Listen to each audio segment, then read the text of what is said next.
This is the Triple R Midday News with Chito, Santos and Dejan, Kalinic. Former Melbourne Storm CEO Brian Waldron has resigned from his position as head of Super 15 franchise Melbourne Rebels. Rebels chairman Harold Mitchell says his resignation was handed in and accepted earlier this morning. It's alleged Waldron is behind the Storm's salary cap breaches that have cost the club 2 premierships and more than $1 million.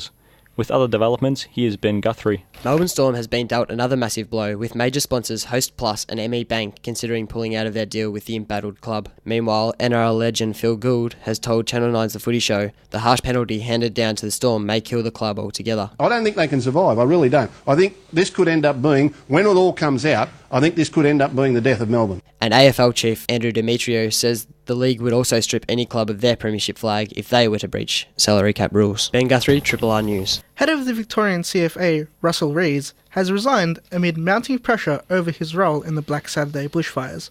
Kieran Jones reports. After 9 years as chief officer, Russell Rees will leave the CFA in June.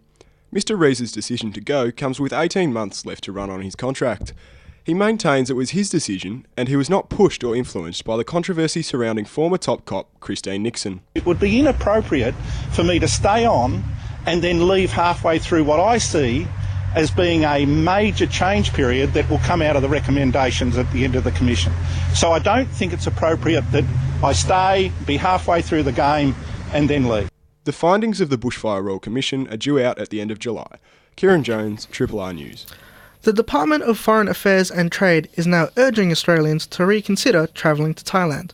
Melbourne man Benjamin Rouse is amongst the dozens injured and 3 killed in grenade attacks in Bangkok overnight. The violence comes amidst unrest between anti-government red shirt protesters and supporters of current Prime Minister Aphisit Wachichiwa.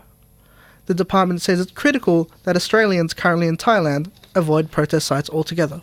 One of Australia's leading medical officers has told doctors to stop giving children the flu vaccine.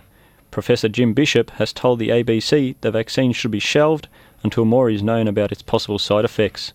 In Western Australia, it's been reported at least 45 children have fallen ill after being vaccinated against the flu. The first Qantas plane has landed in Sydney this morning, the first since the eruption of the Iceland volcano.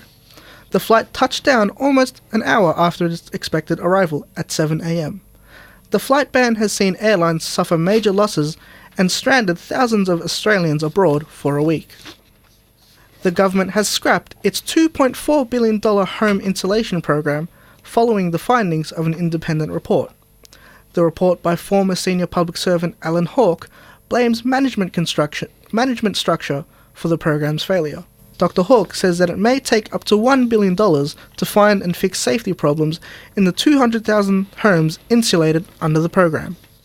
Governor-General Quentin Bryce has made a surprise visit to Aussie troops in Afghanistan. She's told the troops she sees in them much to make her proud. It's the second time she's dropped in on Australian defence personnel in the Middle East. Families are the biggest losers of the federal government's decision not to build any new childcare centres. Family First Senator Steve Fielding says parents need help when it comes to childcare. Look, this is a kick in the guts to mums and dads who really need a helping hand when it comes to affordable and accessible childcare. I can't understand why the government wants to make childcare more expensive by dumping its plan to build those 260 childcare centres. In sports news, AFL chief Andrew Demetriou has defended the playing surface at Etihad Stadium after criticism by Hawthorn president Jeff Kennett.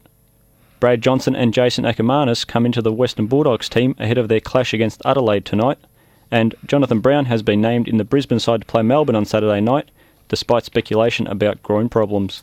Melbourne's weather: cloud increasing and rain developing, a top of 26.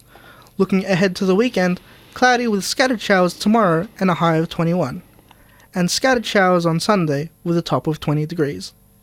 This has been the Triple R Midday News with Chito, Santos and Dejan, Kalinic.